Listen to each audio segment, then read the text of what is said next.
Bismillahirrahmanirrahim. Assalamualaikum warahmatullahi wabarakatuh. Perkenalkan, nama saya Rusdan Mamaris Mohaimin dengan NIM 203200045, kelas 4 pagi, Prodi Pendidikan Bahasa dan Sastra Indonesia. Di sini saya akan menerangkan sedikit mengenai penyebutan atau penamaan dalam mata kuliah semantik. Penamaan dalam pembicaraan mengenai hakikat bahasa dikatakan bahwa bahasa adalah sistem lambang bunyi yang bersifat arbitrer. Aristoteles dalam buku Abdul Khair pun mengatakan bahwa pemberian nama adalah soal konveksi atau perjanjian belaka di antara sesama anggota suatu masyarakat bahasa.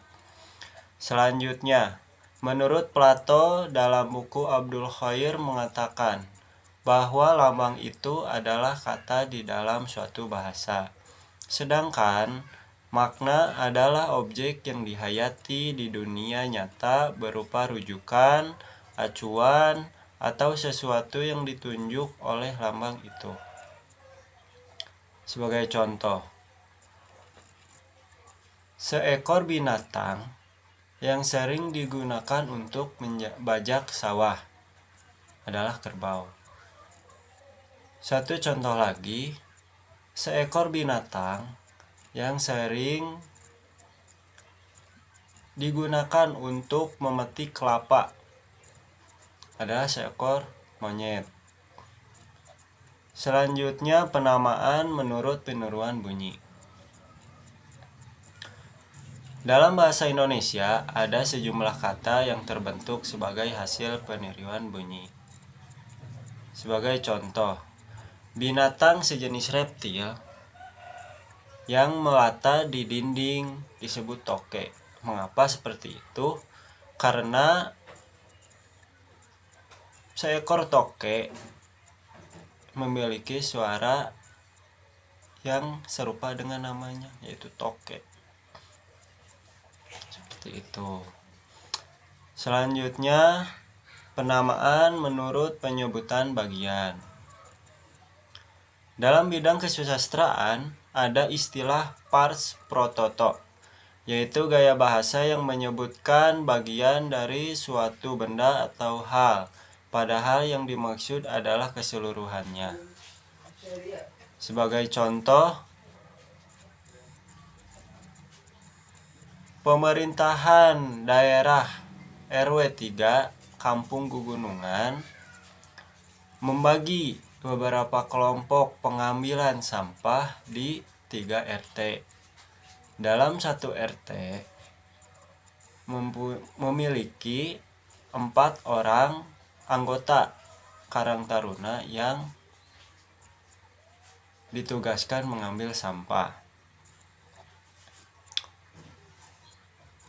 Penamaan sesuatu benda atau konsep biasanya berdasarkan ciri yang khas atau yang menonjol dari benda itu dan yang sudah diketahui umum. Sebagai contoh, saya ingin membeli rumah, tetapi tidak ada Ibrahimnya.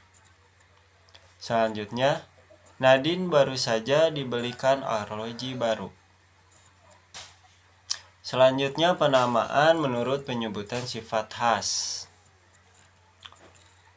Gejala ini merupakan peristiwa semantik karena dalam peristiwa ini terjadi transposisi makna dalam pemakaian, yakni perubahan dari kata sifat menjadi kata benda. Sebagai contoh, si cantik, si manis, si tiang listrik, si pipi donat,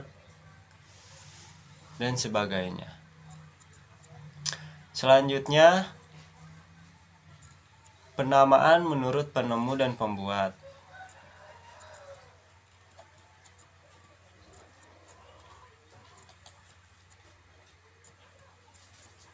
Seperti ampere merupakan satuan kelistrikan terkecil bagi arus listrik. Satuan ini diambil dari nama salah satu pelopor di bidang listrik dinamis elektrodinamika, yaitu Andre Marie Ampere di tahun 1775 sampai 1836 yang berasal dari Prancis. Selanjutnya,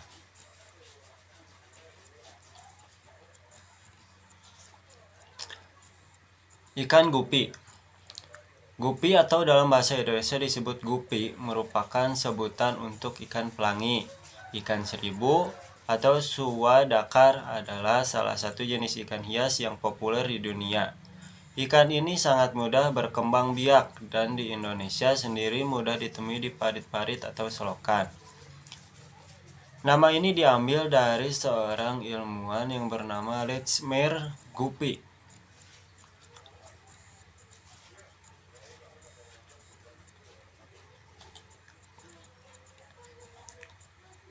Selanjutnya, mujair atau mujair, yaitu nama sejenis ikan air tawar yang mula-mula ditemukan dan diternakan oleh seorang petani yang bernama Mujair.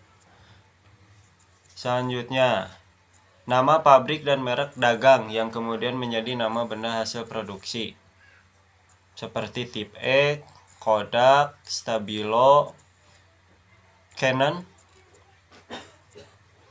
Selanjutnya, dalam dunia ilmu pengetahuan, kita mengenal nama dalil, kaidah, atau aturan yang didasarkan pada nama ahli yang membuatnya, seperti dalil Archimedes.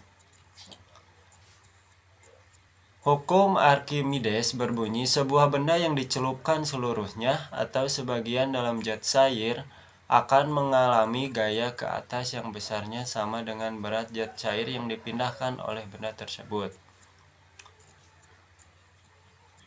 Penemuan Archimedes ini bermula dari masalah Hieron Raja Syrakus. Contoh, kapal selam.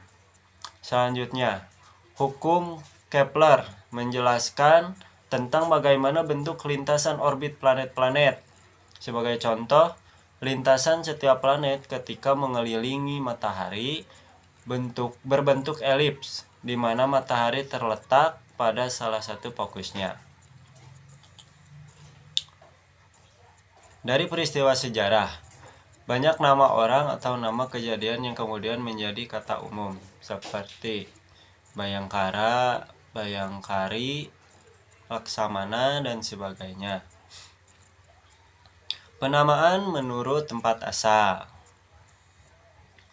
seperti sejumlah nama benda dalam ditelusuri berasal dari nama tempat asal benda tersebut. Sebagai contoh, kata magnet berasal dari nama tempat Magnesia. Selanjutnya, kata sarden atau ikan sarden berasal dari nama pulau Sardinia di Italia. Selanjutnya, kata kenari yaitu sejenis burung, berasal dari nama pulau Kenari di Afrika. Nama piagam atau nama prasasti yang disebut berdasarkan nama tempat penemunya. Piagam Kota Kapur, piagam Telagam Batu. Selanjutnya, nama perundingan atau perjanjian berdasarkan nama tempat perundingan itu diadakan, seperti perjanjian Lingkarjati, perjanjian Renville, perjanjian Giyanti. Selanjutnya, kata kerja yang dibentuk dari nama tempat. Sebagai contoh, di Nusa Kambangan kan, di pasar kan, di rumah kamu kan, di hotel itu kan, dan sebagainya. Penamaan menurut bahan. Benda yang namanya diambil dari nama bahan pokok benda itu, seperti goni, itu karung goni. Bambu runcing dari bambu. Kaca, kaleng, kulit, besi, plastik, dan sebagainya. Bidang ilmiah. Penamaan dalam bidang ilmiah, hal yang berhubungan dengan konsep ilmiah. Sebagai contoh, buruh atau karyawan. Makna kata vol, makna kata Pitagoras, makna kata Archimedes yang tadi sudah dijelaskan di atas. Selanjutnya, keserupaan, penamaan menurut keserupaan. Dalam praktik berbahasa, banyak kata yang digunakan secara metaforis. Artinya kata itu digunakan dalam suatu ujaran yang maknanya dipersamakan atau diperbandingkan dengan makna leksikal dari kata itu. Seperti kata kaki, kaki meja, kaki kursi, kaki gunung, dan sebagainya. Dalam pemakaian bahasa sekarang banyak nama benda yang dibuat berdasarkan kesamaan sifat atau ciri dari makna leksikal kata itu. Seperti kata raja, raja kumis, raja minyak, raja bandel, raja pisang, raja durian, raja pasar, dan sebagainya. Penamaan menurut pendefinisian. Pendefinisian adalah usaha yang dilakukan dengan sengaja untuk mengungkapkan dengan kata-kata akan suatu benda, konsep, proses, aktivitas, peristiwa, dan sebagainya. Beberapa macam definisi yang taraf kejelasannya tidak sama. Definisi yang paling rendah kejelasannya adalah definisi sinonimis. Artinya, suatu kata didefinisikan dengan kata lain yang merupakan sinonim dari kata itu. Sebagai contoh, kata ayah dan bapak. Dalam acara resmi, kita sering mengucapkan seperti bapak-bapak dan ibu-ibu yang saya hormati. Kata bapak di sana tidak bisa diganti menjadi kata ayah. Jadi seperti ini. Contoh, ayah-ayah dan ibu-ibu yang saya hormati kan tidak bisa seperti itu. Contohnya seperti itu. Contoh yang lain adalah konsep atau ide dari bus. Ciri umumnya kendaraan umum, ciri khusus dapat memuat banyak penumpang. Selanjutnya, buku, alat tulis, terbuat dari kulit kayu. Itu adalah contoh dari definisi formal. Di dalam definisi formal ini konsep atau ide yang akan didefinisikan itu disebutkan dulu ciri umum dan ciri khususnya. Yang contohnya sudah disebutkan tadi. Kelemahan definisi formal dapat diatasi dengan pendefinisian yang lebih luas, yaitu dengan membuat definisi logis dan definisi ensiklopedis. Definisi logis mengidentifikasikan secara tegas objek, ide, atau konsep yang didefinisikan itu sedemikian rupa, sehingga objek tersebut berbeda secara nyata dari objek-objek lain. Selanjutnya, definisi ensiklopedis lebih luas lagi dari definisi logis, sebab definisi ensiklopedis ini menerangkan secara lengkap dan jelas serta cermat akan segala sesuatu yang berkenaan dengan kata atau konsep yang didefinisikan. Sebagai contoh, air adalah zat cair yang jatuh dari awan sebagai hujan, mengaliri sungai, menggenangi danau dan lautan, meliputi 2/3 bagian dari permukaan bumi.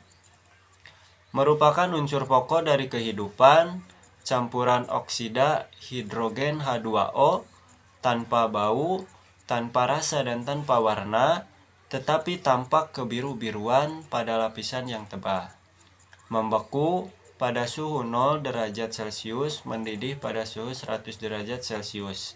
Mempunyai berat jenis maksimum pada 4 derajat Celcius. Contoh untuk definisi ensiklopedis. Air adalah persenyawaan hidrogen dan oksigen. Terdapat di mana-mana dan dapat berwujud gas seperti uap air, cair seperti air yang sehari-hari dijumpai, padat seperti es dan salju. Air merupakan zat pelarut yang baik sekali dan paling murah. Terdapat di alam dalam keadaan tidak murni. Air murni berupa cairan yang tidak berbau, tidak berasa dan tidak berwarna. Pada suhu 4 derajat Celcius air mencapai maksimum berat jenis dan 1 cm kubik air beratnya 1 gram. Didinginkan sampai 0 derajat Celcius atau 32 derajat Fahrenheit, air berubah menjadi es yang lebih ringan daripada air. Air mengembang sewaktu membeku. Bila dipanaskan sampai titik didih 100 derajat Celcius atau 212 derajat Fahrenheit, air berubah menjadi uap. Air murni bukanlah konduktor yang baik. Dia merupakan persenyawaan 2 atom hidrogen dan 1 atom oksigen. Selanjutnya, jenis definisi lain yang banyak dibuat dan digunakan orang adalah definisi yang sifatnya membatasi definisi batasan. Definisi ini dibuat orang untuk membatasi konsep-konsep yang akan dikemukakan dalam suatu tulisan atau pembicaraan.